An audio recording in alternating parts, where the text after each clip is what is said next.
राज्यातील शेतकऱ्यांसाठी महत्त्वाच्या सकाळच्या या बातमीपत्रात तुमचं मनपूर्वक स्वागत आहे। चॅनलवर जर नवीन असाल तर चॅनल सबस्क्राइब करून बेल आयकॉन प्रेस करा, म्हणजे रोज नवनवीन शेतविषयक बातम्या आपणास बघायला मिळतील। आपण बातमीपत्रात सुरुवात करूया। पहिली बातमी आहे, आश्वासनांचा विसर, नाविन्यांचाही अभाव। काल अजितदादा यांनी मांडला अर्थसंकल्प। शेतीसाठीच्या तरतुदीत वाढ नाही, बळीराजासह लाडक्या बहिणींना धक्का। लाडक्या बहिणींना सुद्धा 2100 रुपयाची निवडणुकीआधी घोषणा देऊनही काहीच आश्वासन पूर्तता नाही। AI ऊस शेतीत क्रांतिकारक ठरेल, हर्षवर्धन पाटील। राष्ट्रीय सहकारी कारखाना महासंघाचे अध्यक्ष हर्षवर्धन पाटील यांनी संचालक मंडळ व शेतकऱ्यांसह बारामतीत संचालकाची कृषी विज्ञान केंद्रास भेट। राज्य बँकेकडून दीर्घ मुदतीचे बॉन्ड होणार वितरित। रिझर्व्ह बँकेची परवानगी, 500 कोटींचे बॉन्ड वितरित करणार, त्यामुळे याचा शेतकऱ्यांना पुढील काळात चांगला लाभ होण्याची शक्यता। शेतीला दिवसावीज, गाळयुक्त शिवार योजना कायम। अजितदादा यांनी मांडलेल्या अर्थसंकल्पातील काही तरतुदी या शेतकऱ्यांना लाभदायक असल्या तरी अनेक ठिकाणी शेतकऱ्यांना काहीच मिळताना दिसत नाही। कृषीमध्ये AIला चालना, 500 कोटींचा त्यासाठी निधी अजितदादा यांनी दिला। कृत्रिम बुद्धिमत्ता वापरासाठी धोरण ठरवणार, कृषी क्षेत्रात कृत्रिम बुद्धिमत्तेचा वापर करणे अनिवार्य ठरलेले आहे। तरुणांनी शास्त्रोक्त पद्धतीने गोदाम व्यवसायाकडे वळावे, डॉक्टर फंड यांचे मार्गदर्शन। गोदाम व्यवस्थापन ते प्रशिक्षण तरुणांसाठी अतिशय महत्त्वाचे आहे। अनेक ठिकाणी असे प्रशिक्षण आयोजित करणे गरजेचे आहे। विभागात 51,000वर थकबाकीदारांचा वीज पुरवठा खंडित, वीज बिलापोटी 311 कोटींची थकबाकी। ऑनलाईन पद्धतीने भरा वीज बिलांची थकबाकी। महाकुंभ मेळा संपला तरी 869 लोक अद्याप बेपत्ता। महाकुंभ मेळ्याचं भाजपाने श्रेय घेतलं असलं तरी त्यातील चुकींच्या मात्र पळवाटा या भाजपकडून काढल्या जात आहेत।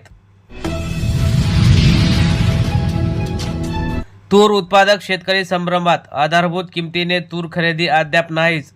तूर खरेदीचा मुहूर्त रखडलेलाच, त्यामुळे शेतकऱ्यांना याचा फटका अनेक जिल्ह्यात बसलेला दिसून येत आहे। शेतकऱ्यांनी काय करावं? दुधातील भेसळ, रोगराईला आमंत्रण देणारी स्वच्छ निर्भेळ दूध मिळणे झाले दुरापस्त। भेसळसुरांना मोका लावण्याचा कायदा कागदावरच, देवेंद्र फडणवीस यांनी मोका लावण्याचा इशारा दिला होता। रेल्वेची साखळी बिनकामी ओढली, 71 जणांना अटक, 31,600 रुपयांचा दंड वसूल, तर ही कारवाई होणार पुढे। यंदा केवळ 30%च फळधारणा, आंबा महागणारच, वांज मोहराने दिला फळांच्या राजाला दगा। देवगड हापूस किरकोळ प्रमाणात दाखल, सध्या डझन 1000 ते 1800 रुपये दर। जीवन विम्याच्या नावे चोरांचा मोठा डल्ला, दरवर्षी 30,000 कोटींची लुबाडणूक। फसवणुकीची 86% प्रकरणे जीवन विम्याशी संबंधित आहेत। विमा घेताना घाई करू नका, कंपन्यांचे क्लेम रेशो तपासा, अन्यथा ऐनवेळी तुम्हाला त्याचा फटका बसू शकतो, असं या मार्गदर्शन शिबिरात सर्वांनी सांगितलं। तुकडा तांदळावरील निर्यात बंदी उठवली, 20 लाख टन निर्यातीची शक्यता। चीन आफ्रिकेला याचा लाभ होणार, तांदूळ पसरणाऱ्या दरात उपलब्ध झाल्याचा फायदा या देशांना होणार।